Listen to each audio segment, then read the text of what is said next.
खुलुमबाय बे समाव दङ बडलेण्ड इंखं टेलिभिजन स्टुडिअ आं खोमथागोरा गयारि। दिनैनि गाहाय रादाबफोराव दङ।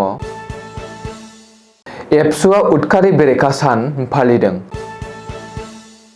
लक्ष्मण प्रसाद आचार्यआ आसामनि रायजो बेंगिरि महरै समायखिरा लाबाय। इउएनबि ट्रास्टनि गोदान आफादनो बिबान गथायबाय। आगस्तआव फेहेरगोन हिमन्तनि मन्त्रि सभाखौ। रायजोआरि बिजेपिनि आफादगिरिखौबो सोलायनो हागौ। कक्राझाराव दिनैनिफ्राय जारिमिनारि दुरान्ड कापनि मेच। दानिया फैदिनि आबुं रादाबाव।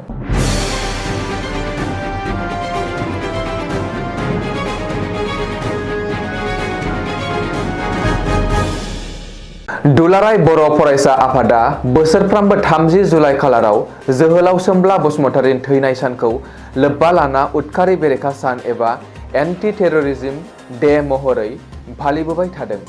बेबादिनो देग्लायबो जोहोलाव सोमब्ला बसुमतारिनि 28थि थैनाय सानखौ लोब्बा लाना उदखारि बेरेखा सान फालिदों। दुलाराय बर' फरायसा आफादा चिरां जिल्ला दुलाराय बर' फरायसा आफादनि हेफाजाब होनायाव दिनै चिरां जिल्लानि बासुगाव गयबारियाव थानाय जोहोलाव सोमब्ला बसुमतारि पार्क एबा बिथांनि मांखरसालियाव बिबार बावनानै उदखारि बेरेखा सान फालिदों। हाबाफारि बायदियै फुंबिलिनि गोथार आरजखौ जागायनानै दुलाराय बर' फरायसा आफादनि गोथार फिरफिलाखौ ससे बिरहोयो आफादनि आफादगिरि दिपेन बर'आ। बबेखानि जोहोलाव सोमब्ला बसुमतारिनि आद्रा थालांनाय सिमांखौ मोगथाङाव जाफुंहोनो थाखाय दुलाराय बर' फरायसा आफादा खामानि मावलांगासिनो होननानै दिपेन बर'आ गावनि बिबुंथियाव बुंथियो। जोहोलाव सोमब्ला बसुमतारिनि मांखरसालियाव बिबार बावजेनो बिथांनिनो आंगो बिसि भानुमति बसुमतारिया। हाबाफारियाव बुंथिगिरि महरै बाहागो लायो बिटिआरनि गाहाय मावफुं सोद्रोमा प्रमद बर'आ। गोजोन आरो खौसेथिनि थाखाय फारौ आरो बेलुन बिरहोयो फारियै बर' थुनलाइ आफादनि गाहाय नेहाथारि नीलकान्त गयारि, बडलेण्ड मुलुगसोलोंसालिनि रेजिस्ट्रार डक्टर सुबुं बसुमतारि, कक्राझार सोरखारि फरायसालिमानि गोरायुं डक्टर दिमासा दैब्रां मोसाहारि, बिटिआरनि बुंथिगिरि काथिराम बर', सानजा कक्राझार समष्टिनि एमएलए लरेन्स इस्लारि, गसाइगाव समष्टिनि एमएलए जिरन बसुमतारि, बारग' मन्त्रि चन्दन ब्रह्म आरो गुवाहाटी हाइकर्टनि एडभकेट शब्दराम राभा, मिरु जिल्ला आरो दखरा दुलाराय बर' फरायसा आफादनि दैदेनगिरिफोराबो बाहागो लायो। आसामाव गोदानै थिसनथाइ मोननाय रायजो बेंगिरि लक्ष्मण प्रसाद आचार्यआ दिनै समायखिरा लाबाय। गुवाहाटीनि श्रीमन्त शंकरदेव कलाक्षेत्रआव बानजायनाय मेहेरगोनां हाबाफारियाव दिनै बेलासियाव आसामनि रायजो बेंगिरि महरै समायखिरा लादों लक्ष्मण प्रसाद आचार्यआ। गुवाहाटी गोजौ बिजिरसालिनि चिफ जास्टिस बिजय बिश्नयआ समायखिरा लाहोदों लक्ष्मण प्रसाद आचार्य। बेनि उनावनो लक्ष्मण प्रसाद आचार्यआ आसामनि 32थि रायजो बेंगिरि महरै मावबिबान रुजुनदों। आसामनि गोदान रायजो बेंगिरि लक्ष्मण प्रसाद आचार्यआ समायखिरा लानाय हाबाफारियाव बाहागो लादोंमोन गिबि मन्त्रि डक्टर हिमन्त बिश्व शर्मा, आसाम सोरखारनि केबिनेट मन्थ्रिफोर, गोबांसा एमएलए एमपि, आसाम सोरखारनि चिफ सेक्रेटारि, डिजिपि आरो गोजौ थाखोनि बिबानगिरि मावख'गिरिफोरा। मख'नो गोनांदि आसामनि गोदान रायजो बेंगिरि लक्ष्मण प्रसाद आचार्यआ आसामजों लोगोसे मणिपुरनि रायजो बेंगिरि महरैबो एडिशनेल चार्ज लागोन। बेनि सिगां लक्ष्मण प्रसाद आचार्यआ सिक्किमनि रायजो बेंगिरि महरै सिबिथाय होदोंमोन। ओरैहाय हादरगिरि द्रौपदी मुर्मुआ आसामनि रायजो बेंगिरि गुलाबचान्द काटारियाखौ पान्जाबनि रायजो बेंगिरि महरै थिसनदों आरो मिरुजों खुंजानाय रायजो चन्डीगढ़निबो एडमिनिस्ट्रेशन महरै थिसनथाय होदों। इउएनबि ट्रास्टनि गोदानै दाजानाय आफादनो बिबान गथायबाय। रबिबारखालि कक्राझार मुलुगसोलोंसालियाव बानजायनाय हाबाफारिनि गेजेरजों इउएनबि ट्रास्टनि गोदानै दाजानाय आफादनो बिबान गथायनाय जायो। मख'नो गोनांदि थांनाय 2 जुन 2024 इं खालारखालि इउएनबि ट्रास्टनि गोजाम आफादखौ सिमफायनानै गोदान आफाद दानाय जादोंमोन। डक्टर दिमासा दैब्रां मोसाहारिखौ आफादगिरि आरो पावार अफ एटर्नी महरै डक्टर बिष्णु प्रसाद ब्रह्मखौ सायख'नानै इउएनबि ट्रास्टनि गोदान आफादखौ आबुङै दाफामफिननाय जादोंमोन। बेबादिनो रबिबारखालि इउएनबि ट्रास्टनि गोजाम आफादनि आफादगिरि डक्टर सुबुं बसुमतारिया गोदान आफादनि आफादगिरि डक्टर दिमासा दैब्रां मुसाहारिनो गासैबो बिबानखौ गथायनानै होयो।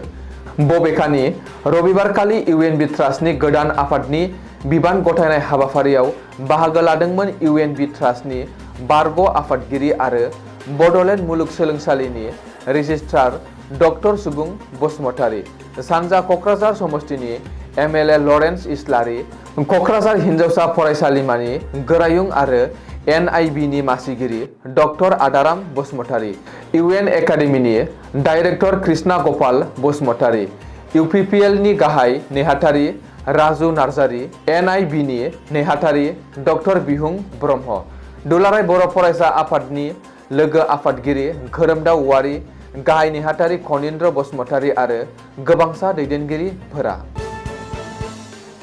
फैगौ 2026 मायथाइयाव खुंजानो गोनां आसाम बिधान सभा बिसायख'थिखौ नोजोर होनानै गिबि मन्थ्रि डक्टर हिमन्त बिश्व शर्माया गावनि मन्थ्रि सभाखौ एबा केबिनेटखौ फेहेरनो थि खालामदों। मन्थ्रि परिमल शुक्लबैत्यआ लकसभा बिसायख'थियाव एमपि महरै सायख'जाना दिल्लीयाव थांनायनि उनाव बिनि मासियाबो बे समाव लांदां जानानै दङ।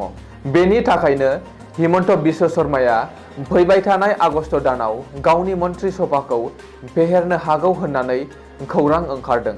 रिपर्ट बायदिब्ला हिमन्तनि मन्थ्रि सभायाव सा 6 गोदान मोखांनि मन्थ्रिफोरखौ नुनो हागौ।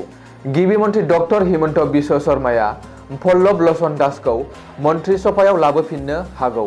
बेनि अनगायैबो रायजोआरि बिजेपिनि आफादगिरिखौबो सोलायनो हागौ आरो आथिखाल रायजोआरि बिजेपिनि आफादगिरि भबेश कलिताखौ मन्थ्रि सभायाव थिसननो हागौ होननानै खौरां मोननो हादों। बबेखानि मन्थ्रि जगेन महनखौबो मन्थ्रि सभानिफ्राय बोख्लायनानै रायजोआरि बिजेपिनि आफादगिरि फसंनो हागौ होननानैबो खौरां गोसारदों। अखं आसामनिफ्राय रुपेश गवाला आरो सुशान्त बरगहायाबो हिमन्तनि मन्थ्रि सभायाव जायगा मोननो हागौ होननानै सावरायजादों। ओरैहाय मन्थ्रि चन्द्र महन पाटवारिखौ मन्थ्रि सभानिफ्राय बोख्लायनानै आसामाव लांदां जानाय मोनसे रायजो सभा मासियाव बिजाथि फसंनो हागौ आरो रायजो सभानि एमपि महरै दिल्लीयाव दैथायहरनो हागौ। रिपर्ट बायदिब्ला हिमन्तनि केबिनेटनिफ्राय 4 मन्थ्रिया बोख्लायजानो हागौ। नन्दिता गार्लसा आरो सन्जय किसाना मन्थ्रि मासिनिफ्राय बोख्लायजानो हागौ होननानै खौरां ओंखारदों। नाथाय गिबि मन्थ्रिया गावनि केबिनेटखौ फेहेरनायनि उनावसो गासैबो रोखा जागोन। 30 जुलाइ एबा मंगलबार दिनैनिफ्राय क'क्राझाराव नैथि खेबनि थाखाय एसिया हादरमानि गोजामसिन आरो जारिमिनारि 133थि डुरान्ड काप जोलुर बादायलायनाय। डुरान्ड कापनि जोलुर बादायलायनाय मेच खुंनायनि सिगां समबारखालि हादर नाङारि मानदान्दानि गेलेग्रा फोथारखौ बेखेवनानै होयो बिटिसिनि गाहाय प्रमद बर'आ। मख'नो गोनांदि दिनै बेलासिनि 4 रिंगानिफ्राय जागायदों डुरान्ड कापनि गिबि मेच। बेनि सिगां बेलासे 2 रिंगानिफ्राय बेखेवजेननाय हाबाफारिखौ जागायदों। बेखेवनाय हाबाफारियाव गुबुन गुबुन हारि-हारिसानि हारिमुआरि आरो दिन्थिफुंनाय हाबाफारिफोरजों मेहेरगोनां जायो। बेखौबो मख'नो गोनांदि डुरान्ड कापनि गिबि एबा बेखेवजेननाय मेचखौ दिनै बड'लेण्ड एफसि आरो नर्थ इस्ट इउनाइटेडनि गेजेराव गेलेदों। जागायजेननाय मेचआव दिनै गाहाय आलासि महरै बाहागो लायो मिज'राम रायजोनि गेलेमु बिफाननि मन्थ्रि लालं थिंग्ल पा हमार आरो नसुं हादर भुटाननि बारग' गाहाय मन्थ्रि डक्टर दास लति सिरिङा। बे हाबाफारियावनो बिटिआरनि गाहाय प्रमद बर'जों लोगोसे बिटिआरनि गोबांसा इएम, एमसिएलए, एमएलए, एमपि आरो इन्डियान आर्मिनि गोजौ थाखोनि गोबांसा अफिसारफोरा बाहागो लायो। मख'नो गोनांदि क'क्राझाराव 30 जुलाइनिफ्राय 16 आगस्तसिम डुरान्ड कापनि लीग खोलोबनि मोन 6 मेचफोर जागोन। बेनि उनाव 21 आगस्तखालि मोनसे क्वार्टार फाइनेल मेच जागोन। हादरारि थाखोनि बे जारिमिनारि जोलुर बादायलायनायखौ लानानै क'क्राझाराव रंजाखांनायनि थासारि सोमजिहोदों। दिनैनि रादाबा एसेनोसै। गोजोन्थों।